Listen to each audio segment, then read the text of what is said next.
I stopped running, not because I was safe, but because I had no strength left.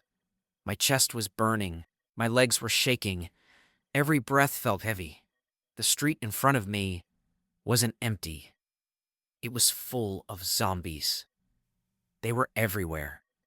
Slow, broken, dragging their feet across the road.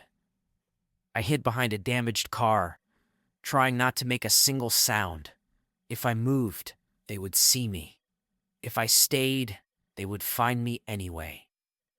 There was no good choice left, so I made a decision. I stepped out, slowly, carefully, trying not to attract attention. I lowered my head.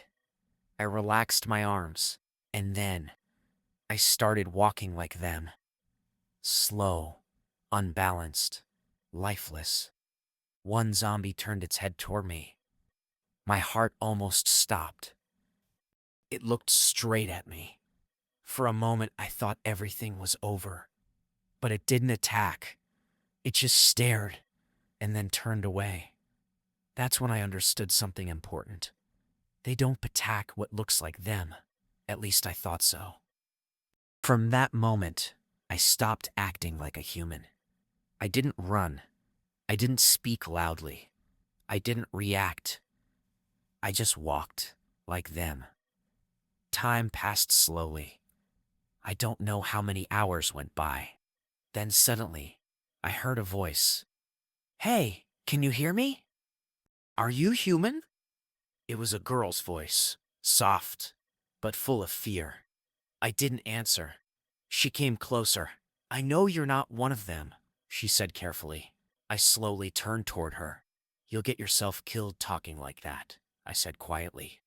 Her eyes widened. "You're pretending too?" she asked. I nodded slightly. From that moment, we started walking together. Not like survivors, but like zombies. Her name was Mia. She said, "If we run, we die. But if we act like them, we survive." I replied, "Then we stay like them." She gave a small laugh, but quickly stopped. Even laughing felt dangerous. Days passed. Day 2, day 3. We stopped talking normally. Most of the time, we stayed silent. Sometimes, we whispered very softly. One night, she asked me, "Do you still feel like a human?" I stayed quiet for a few seconds. Then, I answered honestly, "I don't know anymore." By the 4th day, something inside me started to change. I stopped feeling fear. Zombies walked very close to me. Sometimes they even touched me, but I didn't react. Mia noticed this. "You're getting too comfortable with this," she said. I replied slowly, "Maybe this is who we are now." She suddenly grabbed my arm. "No, don't say that," she said. "We're not like them." I looked at her face, but I felt nothing. No fear, no comfort, only emptiness. On the 5th day, we saw something terrible. A man was running down the street. He was shouting, "Help me! Please help me!" All the zombies turned toward him at once. They rushed at him. Fast, violent, unstoppable. He didn't survive. Mia looked away as she couldn't watch. But I kept looking. I felt nothing. That night, she asked me, "Why didn't you react? He was human, like us." I replied calmly, "He acted like a human. That's why they attacked him." She said nothing after that. On the 6th day, something changed between us. We were walking in the same direction, but we weren't together anymore. She stayed a little far from me, as if she was afraid, not of the zombies, but of me. She tried to talk again. "Listen, we should leave this place. We should find other survivors." I looked at her. "Why should we leave?" I asked. She hesitated. "Because we're still human," she said. I tilted my head. "Are we really still human?" That question broke her. She stepped back. "You're changing," she whispered. I replied, "No, I've already changed."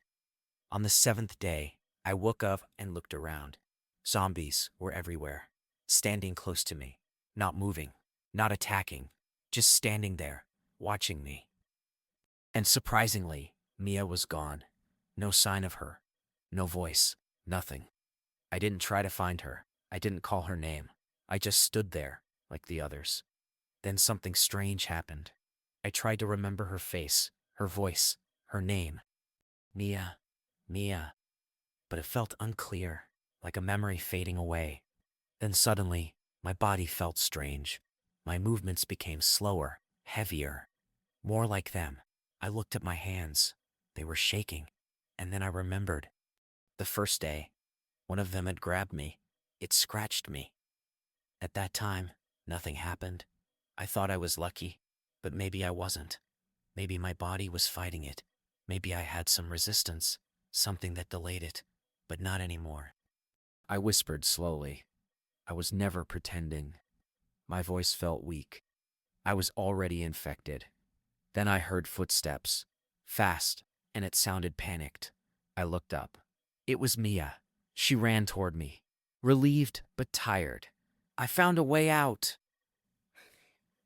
We can leave. We can still survive, she said. She stepped closer. Then suddenly, she stopped. Her expression changed. You don't look okay, she said softly. I looked at her, but something inside me had changed. Her voice sounded distant. Her face felt unfamiliar. She stepped back slowly. What's wrong? She asked. I tried to speak, but the words wouldn't come out properly. She whispered, say something, please. I took one slow step forward, then another. My head tilted, just like theirs. Her eyes filled with fear. No, please, she said. And that time I lost control and did something I was not supposed to do.